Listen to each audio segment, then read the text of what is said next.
When I asked about the wedding, Carrie smirked and said, "Oh, we already married yesterday."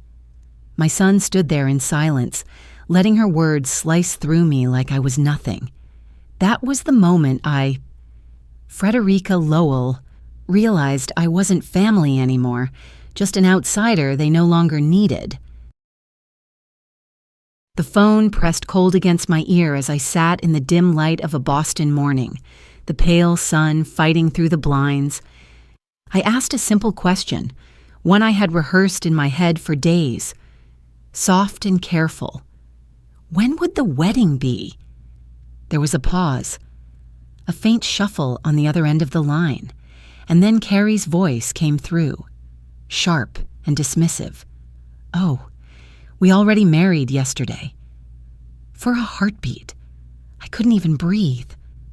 The world around me blurred into silence, as if the air had been sucked out of the room.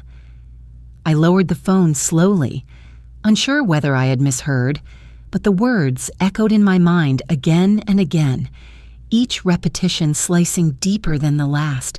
Married yesterday. Without me. I sank back into the couch, the weight of the silence pressing on my chest.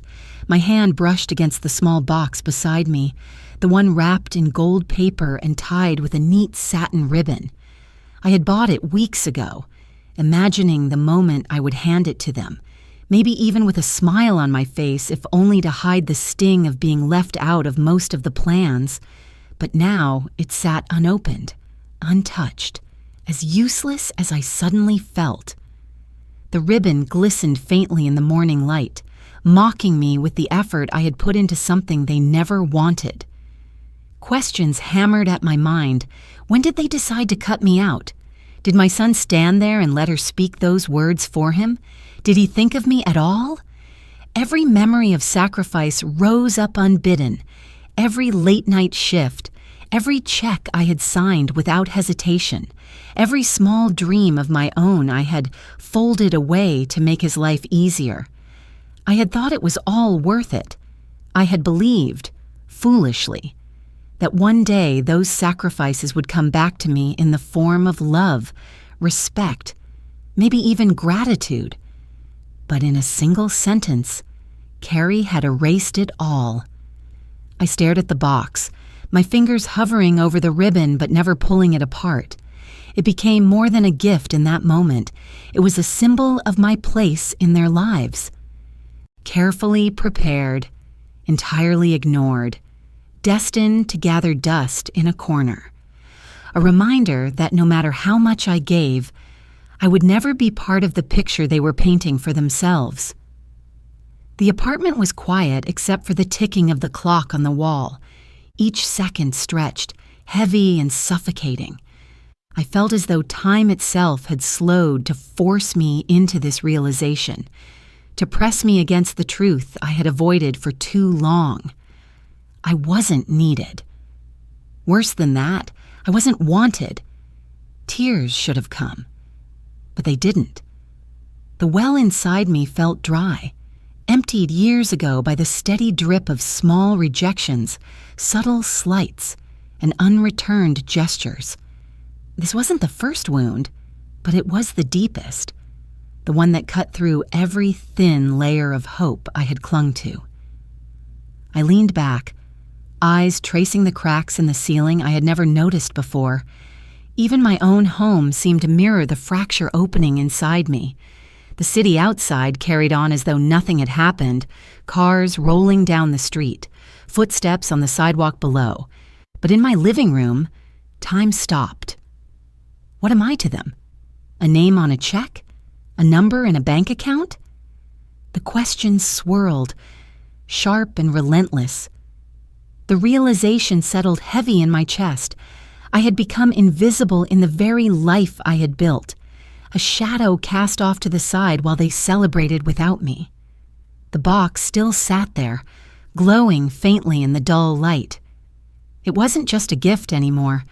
It was a gravestone marking the death of an illusion I had carried far too long. That morning carved a scar into me that would never fade. It was the first cruelest reminder that I had no place in their story anymore, and yet buried somewhere beneath the numbness. A quiet pulse stirred, a thin thread of resolve, not yet clear, not yet sharp, but alive. This wound would not heal easily. It would shape everything that came after. I slid open the heavy wooden file cabinet with a dull scrape, the sound echoing through the quiet apartment. One by one, I drew out envelopes, folders, folded receipts, each marked neatly in my handwriting. The paper felt soft from years of handling, but the numbers scrawled across it were sharp enough to cut. I spread them out across the kitchen table like a deck of cards, lining up my own history of sacrifice. There was the bank statement showing the withdrawal I'd made to pay his tuition when he was still at college, the one that emptied my savings account in a single afternoon. Next came the receipt for the used car I'd bought him so he wouldn't lose his first job, the title still tucked inside the same envelope. Beneath that lay a copy of the cashier's check for the apartment deposit Benjamin and Carrie couldn't afford on their own. Page after page stacked higher, the story of a life built on small denials and quiet sacrifices. Every line of ink was a wound reopening. I remembered those moments so clearly. His worried voice on the phone, her polite thank yous over coffee, my own relief at being able to help. Looking at them now felt like watching a movie of someone else's generosity, a stranger I could hardly recognize. The further I went through the pile, the more the years blurred together. Holidays spent alone so they could travel, birthdays where my gifts were too much, but always accepted. Carrie's face surfaced in my mind, always smiling, always gracious on the surface. Yet every time I asked to see Olivia, she had an excuse ready, soft and reasonable enough to mask the walls she was building. She's napping. She's busy with school. She's scared of germs. Each polite refusal had chipped away at me until I stopped asking. I realized, staring at the paper trail of my giving, that even my granddaughter had become a pawn in a game I hadn't agreed to play. I leaned back and looked at the spread of papers. It didn't look like family support anymore. It looked like a ledger. And I wasn't a mother in those lines. I was an unmarked bank, doling out withdrawals without ever seeing a deposit of kindness returned. The realization burned like ice in my chest. The daylight outside had faded, and the glow from the streetlight seeped into the room, casting long bars of amber across the table. I sat there alone, surrounded by the evidence of my own enabling, and felt something shift. In that dim apartment, as Boston's evening hummed below my window, I finally admitted what I'd been too afraid to say aloud. I wasn't truly part of their family anymore. I was a walking credit card, and they had stopped even pretending otherwise. A few days later, the metal flap of my mailbox clanged shut. Inside lay a crisp white envelope with my bank's logo in the corner.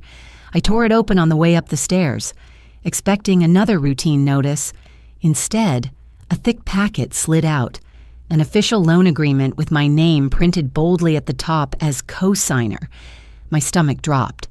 I laid the document flat on the counter and read it twice, then a third time. It was a new mortgage, tens of thousands of dollars, signed just last week. The signature at the bottom was meant to be mine. It wasn't. The handwriting was close, practiced, but wrong in ways I could feel in my bones. My hands started to tremble. I dialed Benjamin's number, each ring pounding louder in my ear. He picked up on the fourth, sounding distracted. I told him what I was holding. There was a pause. Then his voice came, light and careless. "Mom, don't overthink, it's just paperwork." Then he hung up before I could respond. I stared at the phone in my hand. Just paperwork. That's what my life had been reduced to. Signatures, transfers, obligations I hadn't agreed to. I looked back at the forged signature, the neat black ink. It was a boundary crossed so cleanly I almost missed the pain beneath it. not just betrayal, but a trap snapping shut around me.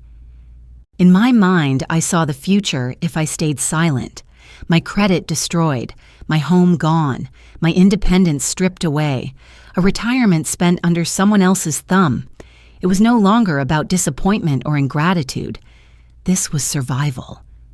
The sky outside had gone dark, a pane of glass reflecting my own pale face. I pressed my palm flat against the window and whispered to myself, if I keep quiet, I'll disappear from my own life. The words hung there like a vow, heavier and truer than anything I'd said in years. The cafe smelled faintly of burnt espresso and bleach, the kind of place where people came to pass time, not to make confessions. I sat at a corner table near the window, hands wrapped around a cup gone cold, the contract folded and refolded until the creases cut into my palms. When Benjamin finally walked in, he didn't scan the room for me like he used to as a boy. He walked straight over, eyes fixed on his phone until the last second. I slid the papers across the table. Ben, I said quietly, my voice steadier than I felt. Can you explain this? This isn't my signature. The page fluttered slightly between us like a white flag, but there was no truce in his face. He didn't even glance at the document. His jaw tightened, eyes glinting like glass. Mom, he said low and clipped, this is our life, not yours. Stop interfering. The words landed like a hammer. For a second, the cafe noise fell away, the hiss of steam, the scrape of chairs, and all I could hear was my own heartbeat. Every picture I'd ever carried of him, birthday candles, diplomas. That shy smile when he was small, shattered in one blow. Sitting there. I realized the boy I'd raised had been replaced by someone who looked like him but didn't see me at all. I stared at him, searching for something familiar in his features. But all I saw was calculation. The same cold flicker I'd caught in Carrie's eyes so many times. It was as though they had been reading from the same script, and I'd never known. He reached for his coffee without another word, his shoulders already turned away, dismissing me like an unwelcome customer. That night, back in my apartment, the city's glow leaking through the blinds, my phone buzzed on the counter. A new message lit the screen. If you don't keep helping, Olivia will suffer. My fingers tightened around the device until my knuckles went white. Even my granddaughter, my one untouched corner of hope, was now a tool to manipulate me. I set the phone down slowly, my stomach hollowing out. Some invisible line had been crossed, and there was no way back. 2 mornings later, I opened my mailbox and found a thick envelope stamped with the bank's insignia. Inside was a notice of delinquency, late payments on a loan I had never agreed to, threatening to damage my credit if I didn't act. My knees went weak. I sat right there on the hallway floor, the paper trembling in my hands. All the years of careful work, of balancing accounts and saving for the future, crumbled with a single printed warning. I forced myself up and drove across town, clutching the letter like a lifeline. By the time I reached their apartment building, dusk had fallen.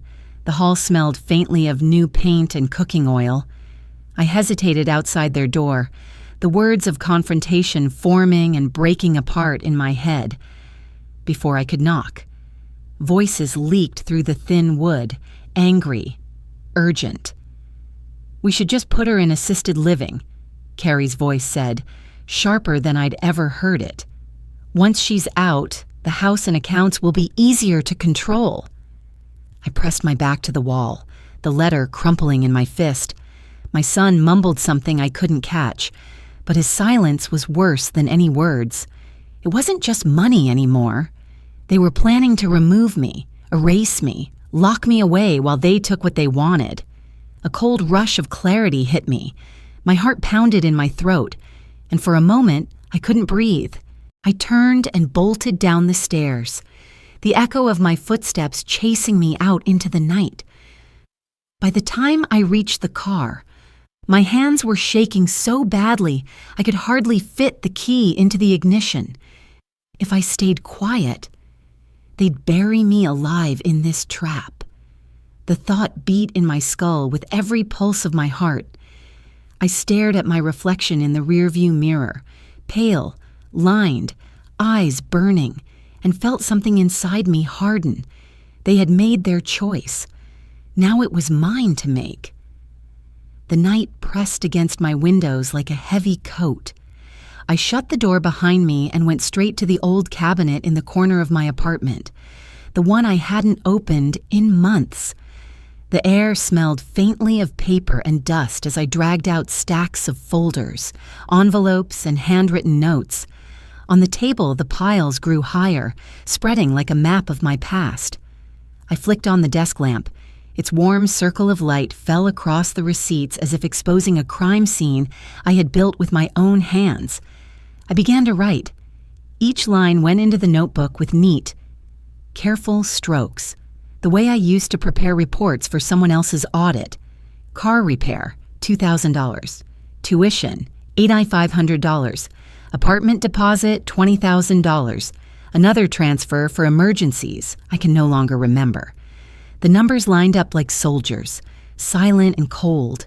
With every entry, another memory surfaced. Benjamin's voice tight with panic on the phone. Carrie's practiced gratitude over coffee, my own relief at being able to fix things. By the time I filled the third page, my hand was trembling. I stopped, staring at the total written in the corner. $62,000. 6 years of giving without question. The figure glared up at me, more brutal than any insult. I wasn't a mother in those pages. I was an institution, a bank with no contract, a resource they never once thought might run out. The realization sat on my chest like a stone. I turned the pen over in my fingers and, on the last line, wrote slowly, "From today, the Bank of Frederica Lowell is closed." The words looked strange in my handwriting, defiant and final. I shut the notebook, pressing my palm flat against the cover as though sealing a promise. At dawn, my phone began to buzz. First Carrie's sobbing voice messages, then Benjamin's clipped demands, each one more insistent than the last. The screen lit up again and again, filling with names I once loved. For the first time in years, I let it ring. My pulse thudded in my ears. Fear and freedom swirled together inside me like two tides colliding. I was terrified, but I was also lighter than I had been in a decade. Frost glittered on the sidewalks the next morning, and my breath rose in small clouds as I stepped outside. Across the street, Marjorie Carter stood in her yard, silver hair tucked into a scarf, watering a row of winter-hardy shrubs with slow, steady movements. We'd traded hellos for years but never lingered. Today, something in her calm posture, the way she glanced toward me, made me stop. I walked over, words spilling out before I could rehearse them. The contract, the forged signature, the late notices, the threats about Olivia, all of it tumbled from my mouth. I expected polite surprise or awkward sympathy. Instead, Marjorie's fingers closed firmly around my hand, warm and steady despite the cold. "I've been there," she said quietly. "My daughter once tried to sue me for this very house." I stared at her, stunned. This gentle, retired teacher, the one who baked pies for the church sale, had fought a war I didn't even know existed. "How did you—" I began, but she squeezed my hand again, eyes steady. She told me how she'd been cornered with debts she didn't owe, how she'd gathered documents and found a lawyer, how witnesses from the neighborhood had helped her keep her home. "If you need me," she said, her voice like a promise, "I'll testify for you." Something inside me broke and rebuilt in the same breath. Tears blurred my vision. Not from weakness, but from a sudden, overwhelming relief. For so long, I'd believed I was a lone figure drifting toward disaster. Now, in the icy morning, I felt the first flicker of a line thrown across the gap. The sun slipped through the bare branches overhead, striking Marjorie's face with a soft gold glow. In that light, she looked less like a neighbor and more like an anchor dropped into my storm, a witness, an ally, someone who knew the road I was about to walk. For the first time in years, I felt the faint but solid weight of another hand on my shoulder, and it steadied me. The courthouse smelled faintly of old wood and cold air, the kind of chill that settled in your bones no matter how tightly you wrapped your coat. I walked through the heavy doors, the navy suit I'd chosen holding me upright like armor, my silver hair pinned neatly out of my face.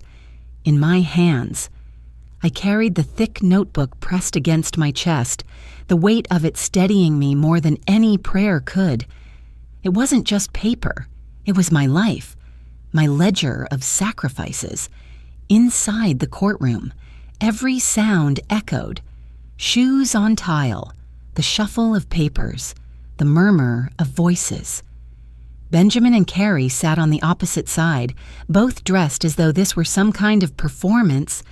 Carrie in a black dress, her hair sleek and perfect, her lips pressed tight. Benjamin sat stiff in his suit, eyes forward but never meeting mine. I wanted to see the boy I had raised somewhere in that face, but all I saw was resolve to erase me. When the judge entered, the room hushed. Their lawyer began at once, his voice smooth, rehearsed. He painted me as fragile, unstable, confused. He spoke of poor decision-making, paranoia, the supposed danger of letting me control my own assets. He handed over their exhibit, a medical evaluation, with a neat signature from a doctor I had never met.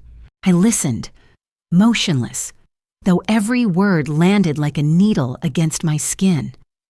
My heart thudded so hard I thought it might betray me. I kept my eyes down, fingers gripping the notebook so tightly the edges dug into my palms. Every instinct screamed to stand up, to shout the truth. But I forced myself to wait, to listen, to let them show the world who they really were.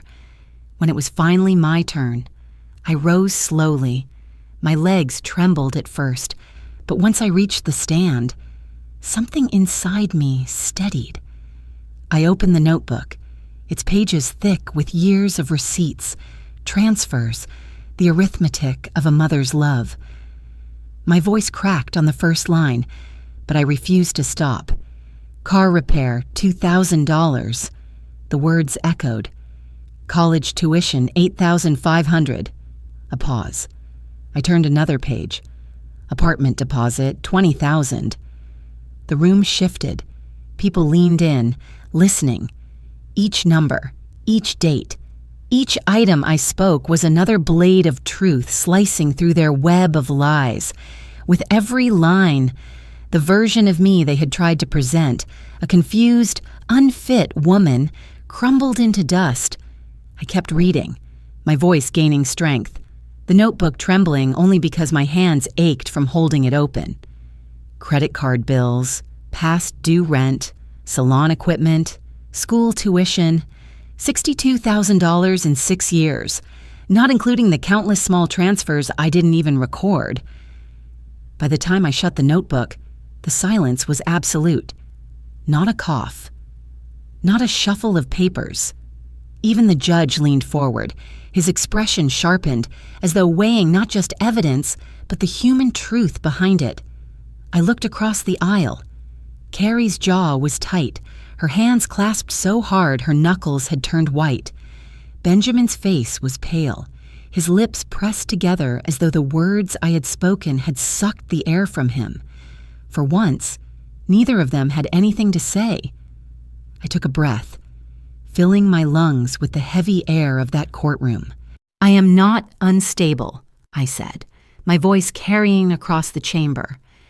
"I am a mother who has kept records her entire life.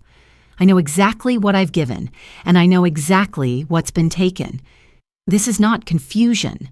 This is clarity." The words did not shake. They rang out, clean and sure, settling into the silence like stones dropped into still water. In that moment, I felt the balance shift. I was no longer the accused, the frail figure their lawyer had tried to construct. I was standing on solid ground, holding proof in my own hands. My calmness was louder than any argument, my numbers more damning than any insult. The judge nodded slightly, almost imperceptibly, before calling a short recess. The gavel struck, sharp and final, as people stood, voices rising in whispers. I sat down and folded the notebook against my chest once more. For the first time in months, my heart slowed. The tide had turned. I wasn't the defendant anymore. I was the witness, the truth teller, the one who had carried the weight of their greed long enough to expose it.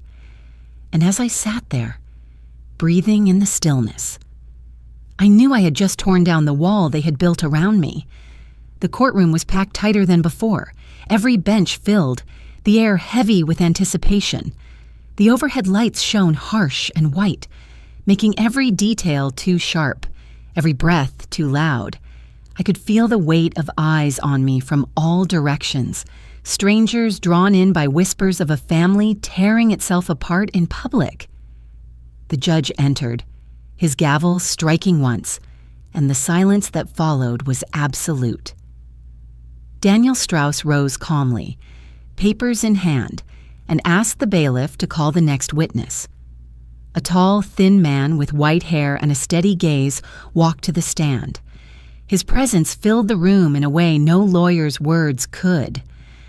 When the document was handed to him, he adjusted his glasses, scanned the page, and then lifted his head.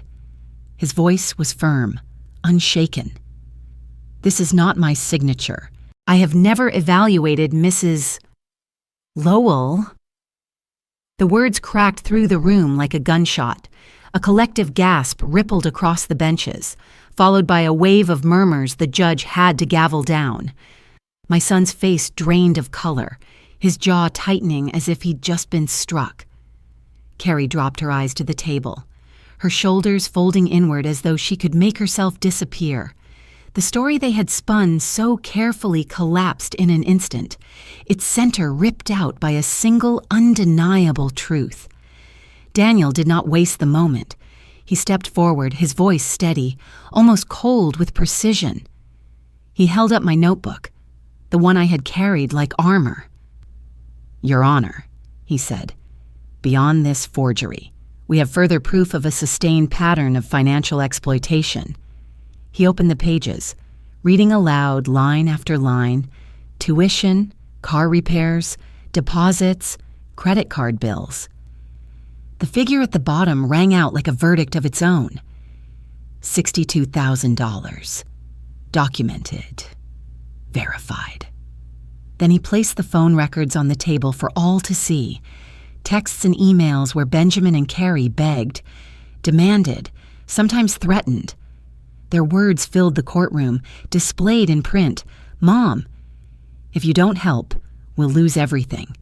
Mom, we need more this week. Mom, please. Olivia will suffer if you stop." Each message, another nail in the coffin of their claims, each line pulling the mask further from their faces. The silence that followed was different from before. It wasn't anticipation now, but the stunned weight of realization. Strangers in the back shook their heads. The clerk's pen paused mid-note. The judge's gaze hardened as he turned to Benjamin and Carrie, who sat stiff and cornered, their polished confidence stripped away. Finally, the gavel struck again. The judge's voice cut cleanly through the tension. He declared the petition for guardianship denied in full. Then he added, his tone sharper, that an investigation would be opened into the use of forged medical documents. The words hung in the air like a bell toll, signaling the end of something that could never be repaired. I sat back down, the notebook still clutched in my hands. My vision blurred as tears slipped down, but they weren't born of sorrow. They were release, years of pressure, humiliation, and betrayal finally breaking free. For the first time in so long, my tears carried not defeat, but relief. I pressed the back of my hand against my eyes, letting the weight lift. Around me, the voices rose again, whispers buzzing like static. But I heard nothing except the quiet inside myself, a quiet that felt like freedom. The lies had collapsed, and I was still standing. The courthouse doors closed behind me, and the chill of winter met me head on. The judgment had been read, the lies exposed, but Benjamin never looked back as he left. His footsteps echoed down the marble hall, sharp and final. Later that evening, my phone rang one last time. Carrie's voice was clipped, devoid of pretense. "Don't expect to see Benjamin anymore." The line went dead before I could even breathe a reply. Back in my apartment, the silence was heavier than any verdict. I stared at the framed photograph on the shelf. Benjamin as a child, his smile wide and open, a younger me with my arms wrapped around him. My chest tightened until it hurt to breathe. I traced the glass with my fingertips, knowing that the boy I had raised was gone, and with him, the granddaughter I had longed to hold. Victory in court had cost me everything I once believed unshakable. But grief did not drown me. Marjorie and I began meeting at the old church hall, folding chairs lined in circles. Soon other women came, faces marked by the same pain, voices trembling as they told their stories of being stripped of dignity by their own families. We called ourselves Silent No More because silence had been our prison, and breaking it was our freedom. One evening, I sat at my desk with the journal open, pen steady in my hand. I wrote the words I knew would define me now. I lost a son, but I gained my own voice. The next morning, I stood by the window. The first rays of spring slipped across the floor, bathing the room in gold. For the first time in years, I let myself smile. The weight was gone. I was no longer afraid, no longer invisible. I would never be silent again.